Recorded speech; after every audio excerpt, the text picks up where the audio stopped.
Assalamualaikum warahmatullahi wabarakatuh. Salam sejahtera buat kita semua. Di sini kita akan membahas tentang pengertian psikologi belajar. Poin yang pertama yaitu pengertian psikologis. Psikologi belajar ada sebuah frase yang terdiri dari dua kata, yaitu psikologis dan belajar.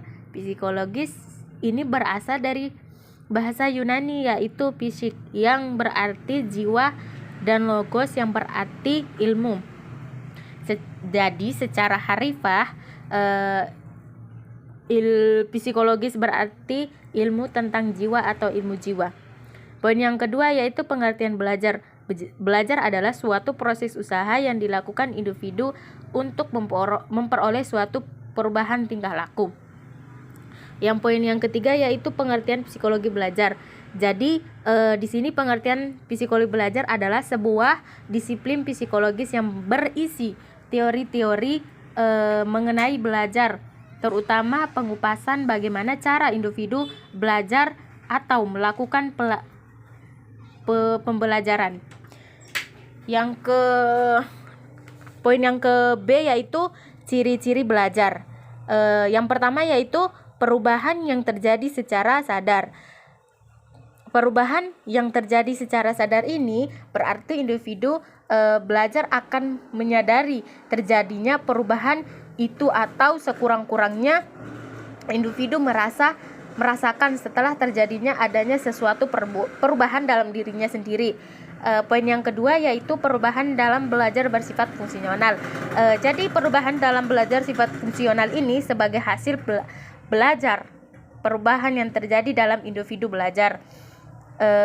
Yang poin yang ketiga yaitu perubahan dalam belajar bersifat positif dan aktif.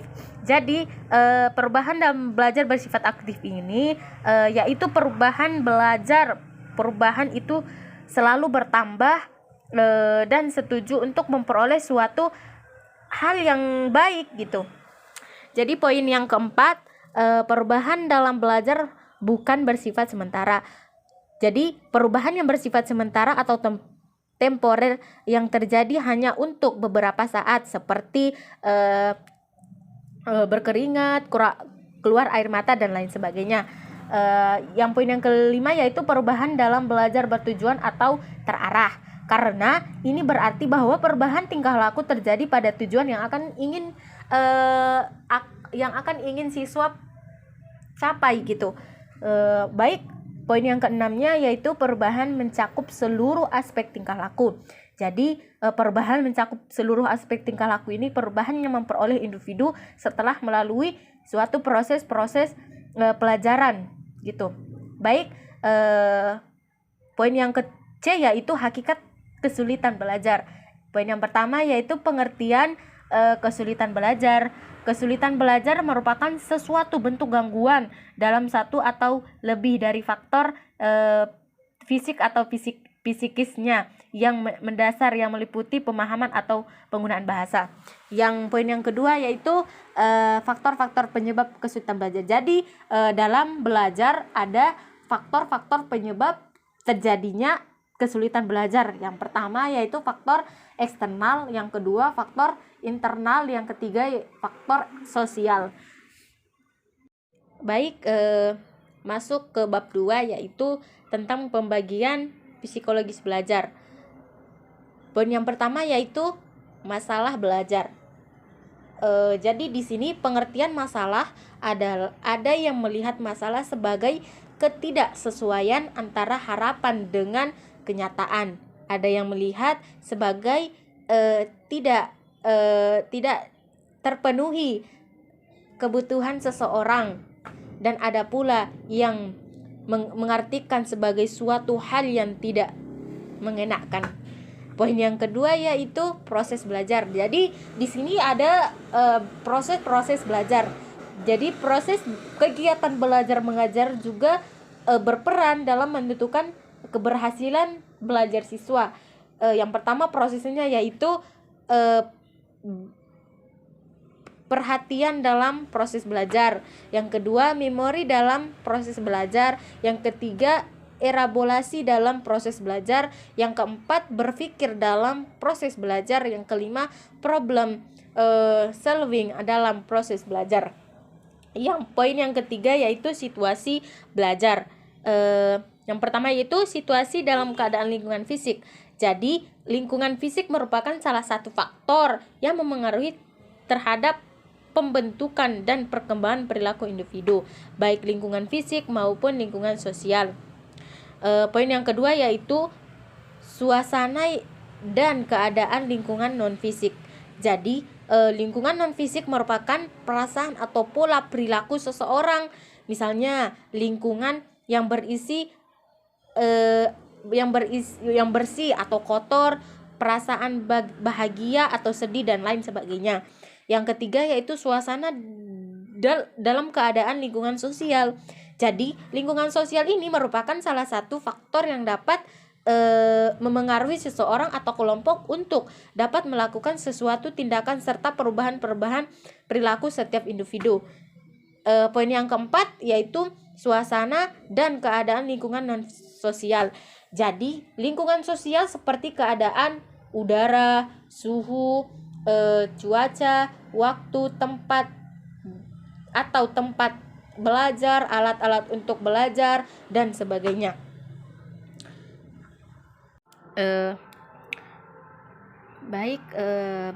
Bab 3 yaitu kita akan membahas tentang pengertian psikologis pendidikan. Poin yang pertama dalam pengertian psikologis pendidikan yaitu pengertian psikologis. Psikologis berasal dari bahasa Yunani yaitu psi yang artinya jiwa dan logo artinya ilmu.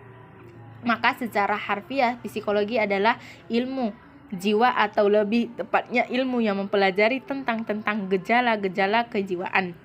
Poin yang kedua yaitu pembelajaran. Pembelajaran sebenarnya merupakan aspek kegiatan manusia yang kompleks yang hal tersebut tidak dapat dijelaskan dengan detail. Poin yang bagian B yaitu macam-macam metode psikologis pembelajaran. Di sini metode psikologis pembelajaran yang pertama adalah metode introspeksi. Metode introspeksi ini pengamatan ke dalam diri sendiri atau self observasi, yaitu dengan melihat keadaan mental pada waktu tertentu. Yang kedua yaitu metode observasi. Metode observasi ini adalah kegiatan melihat sesuatu di luar diri sehingga yang diperoleh melalui observasi. Yang ketiga metode klinis. Metode klinis ini adalah metode mengumpulkan data secara lebih rinci mengenai perilaku penyesuaian dan kasus perilaku penyimpangan. Materi selanjutnya yaitu fungsi belajar bahasa Arab. Jadi urgensitas suatu bahasa dapat dilihat dari fungsinya yang mempengaruhi peran penting bagi kehidupan manusia. Jadi ada dua fungsi belajar bahasa Arab. Yang pertama itu fungsi secara intelektual. Jadi fungsi intelektual di sini sangat mempengaruhi kaum beragama Islam dan lainnya dalam beribadah, pola pikir, cara pandang dan pilihan teologinya. Poin yang kedua yaitu fungsi sosial. Bahasa mempengaruhi masyarakat, masyarakat mempengaruhi bahasa, masyarakat dan bahasa saling mempengaruhi, masyarakat dan bahasa saling mempengaruhi. Bahasa dan masyarakat tidak saling mempengaruhi. Poin yang kedua yaitu manfaat belajar. Jadi di sini ada manfaat belajar bahasa Arab. Jadi manfaat pembelajaran bahasa Arab sangat berguna bagi kehidupan bagi kehidupan.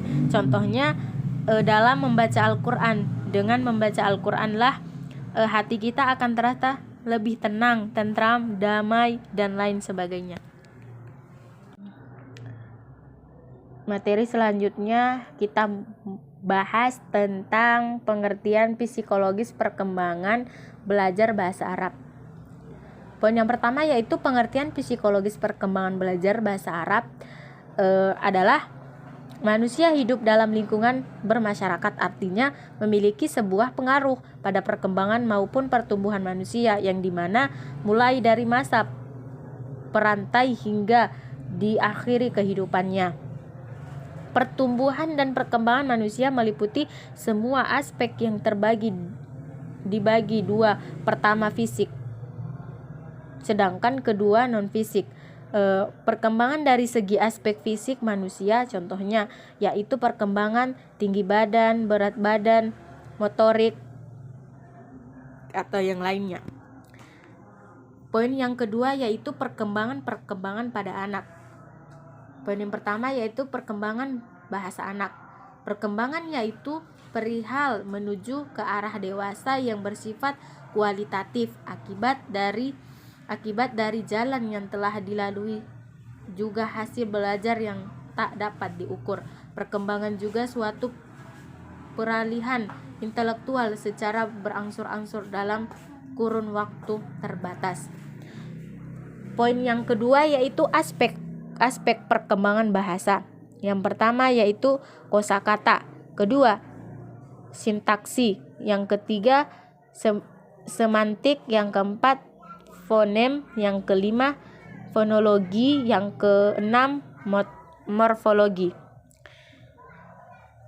Poin yang ketiga yaitu teori-teori perkembangan bahasa anak. Jadi dalam perkembangan bahasa anak ini ada teori-teorinya juga. Yang pertama teori nativis, yang kedua teori behavioristik. Poin yang keempat yaitu tipe perkembangan bahasa anak. Yang pertama yaitu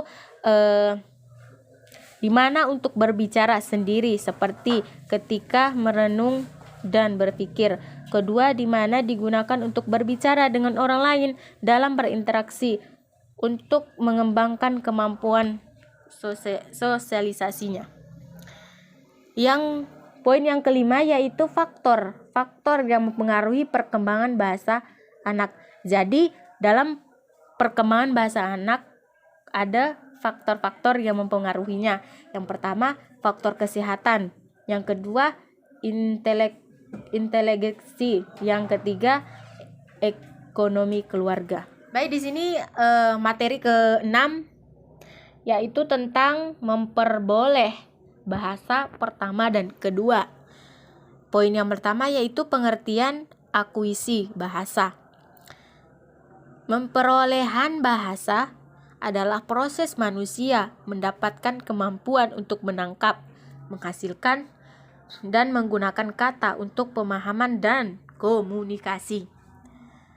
Poin yang kedua yaitu konsep memperolehan bahasa. Pemberolehan bahasa atau akuisi adalah proses yang berlangsung di dalam otak kanak-kanak ketika dia memperoleh bahasa pertama atau bahasa kedua. Ya, mungkin itu pemaparan dari saya. Kurang dan lebihnya saya mohon maaf. Wassalamualaikum warahmatullahi wabarakatuh.